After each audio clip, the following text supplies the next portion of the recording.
Hey everybody, welcome to Crackpack Tuesday, number 83 on the Mana League. I'm John as always, and we have ourselves another pack of Kaladesh. I still somehow have not opened a single invention or expedition. Maybe today, probably not. I'm resigned to never ever open one.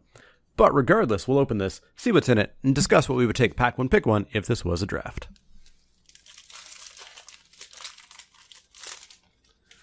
Up first, we have ourselves a Hijack, 1 red for a sorcery, gain control of target artifact or creature until end of turn. Untap it, it gains haste until end of turn. Never ever a first pick, often not an include. This is the type of card that I typically don't really like, period, but I will play here or there if need be, but never a first pick.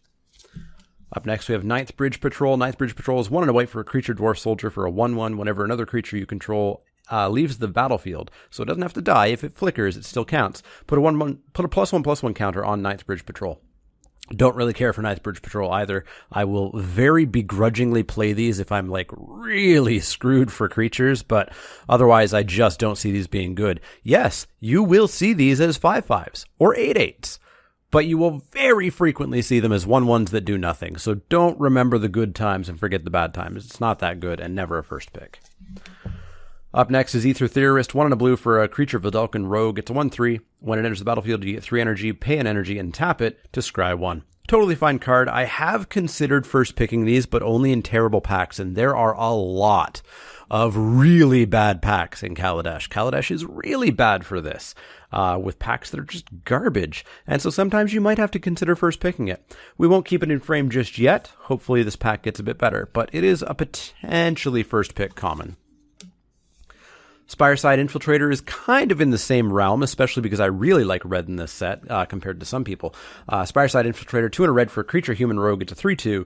When it becomes tapped, it deals 1 damage to each opponent. So when it crews or just when it attacks. So it attacks as a 4/2 almost, which is really good for 3 mana. Yeah, I like Spireside Infiltrator quite a bit. Again, like Aether Theorist, I have kind of considered first picking it in some packs, but you feel really bad if you do. So Spireside Infiltrator out of frame as well.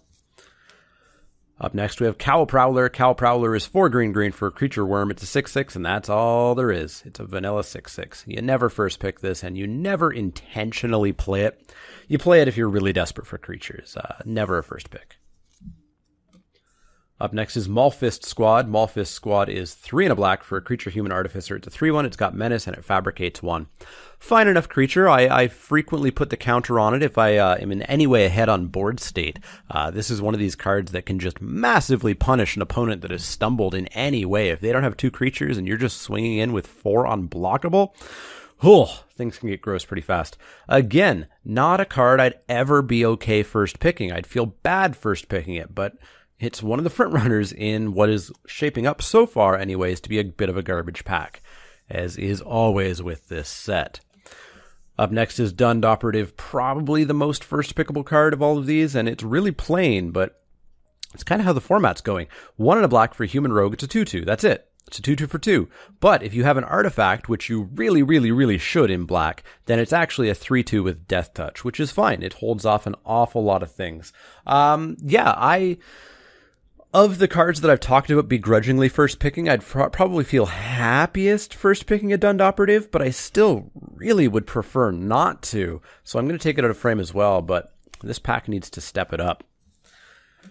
Glint Sleeve Artisan, also pretty decent. Again, not a card you'd ever want to first pick, but there are packs where you just have to pick garbage. 2 and a white. Glint Sleeve Artisan is not garbage. Don't take me wrong there. It's a good card, but it's not a card that you really want to be happy about first picking. You would never walk around the local game store saying, haha, I first picked a Glint Sleeve Artisan. Anyways, it's a Dwarf Artificer. It's a 2/2, and it fabricates 1. It's fine. It's good. I'll play as many of these as I get my hands on. I really don't want to first pick it, though. Let's hope that this pack picks up. Next up is a Dukara Peafowl. It's not picking up. It's 4 generic mana for an artifact creature bird. It's 2/4. Pay a blue, gets flying. It's a fine card. You play it if you're in blue. You generally don't if you're not. You take it mid-pack. That's it. Never first pickable. Our final common, meaning that we have 10 commons, so no foil, no masterpiece this time around. Prakata Pillarbug, 3 generic mana for an artifact creature insect. It's 2/3, pay a black, gets lifelink until end of turn. Again, just like the P-Foul, if you're in black, you'll play this and you'll be fine with it. And if you're not, you probably won't, and you'll be fine with that. And it's very mid-pack pick, never first pickable. So of our commons, we have 4 really sort of begrudgingly first pickable: Glint Sleeve, Dund Operative, Spireside, Ether Theorist. Let's see if the uncommons ramp us up a little bit. We've got an Oval Chase Dragster, 4 generic mana for an artifact vehicle. It's a 6/1 Trample Haste, Crew 1. I like Oval Chase Dragster. There's a lot of synergies you can get with it.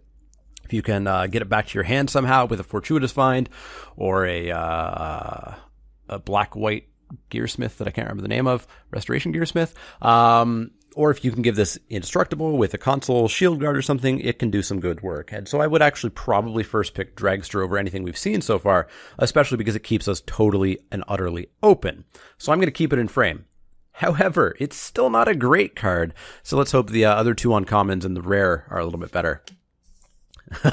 Very no. Hazardous conditions, 2 black-green, sorcery, creatures with sorceries. Let me try that again.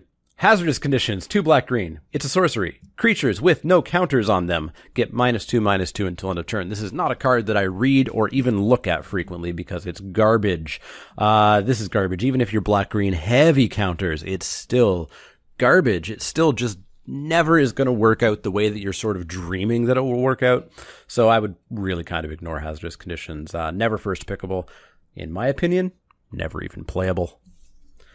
Our final uncommon is Inventor's Apprentice. Inventor's Apprentice is a single red mana for a creature, human artificer. It's a 1/2, and it gets +1/+1 as long as you control an artifact.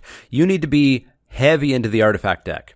Heavy into an artifact deck to play this card. Otherwise, it's garbage as a 1/2 for 1. Not something I'm going to play. But if you have, 6+ artifacts, then it becomes a pretty decent card. However, I would never pick it and try to go into that deck. I would take it mid-pack, late mid-pack, pack 2, pack 3, when I know I'm in that deck. Never first picking on Inventor's Apprentice. Our final card and our rare is Lathnu Hellion. Lathnu Hellion is 2 and a red for a creature Hellion. It's a 4/4. It's got haste. When it enters the battlefield, you get 2 energy. At the beginning of your end step, you need to pay 2 energy or else you sacrifice the Hellion.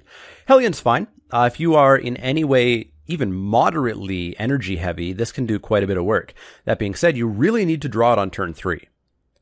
A 4/4 haste coming down on turn 8 probably is not going to be anywhere near as impactful as if it comes down on turn 3. But if it does come down on turn 3, and if you can keep it around even a couple turns, it can do quite a bit of work, and I would definitely consider first picking it. So currently we're looking at Oval Chase Dragster or Hellion.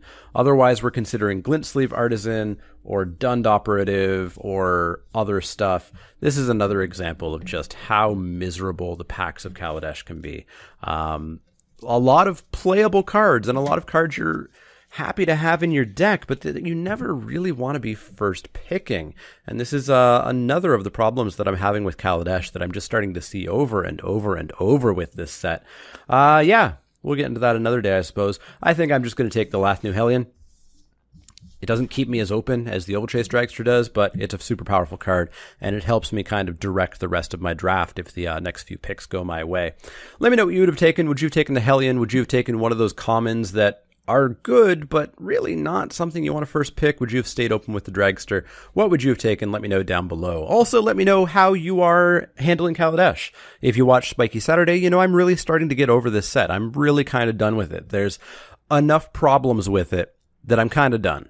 And I don't know if I'll ever be super excited to go back. Yeah, it can be really fun. And the draft portion I find is way more fun than actually playing the games. The games can be really miserable. They feel, and I can't remember who said this in the comments last week, but it was a great analogy. It feels in Kaladesh like you and your opponent are both playing Innistrad Werewolf decks, the original Innistrad. The first player who stumbles for a turn loses. And that's how Kaladesh feels to me, and that is not the hallmark of a draft set that I'm going to be excited to revisit or that I'm going to remember super fondly. Combined with just how terrible some of these packs are, I think I'm done. I think I'm over.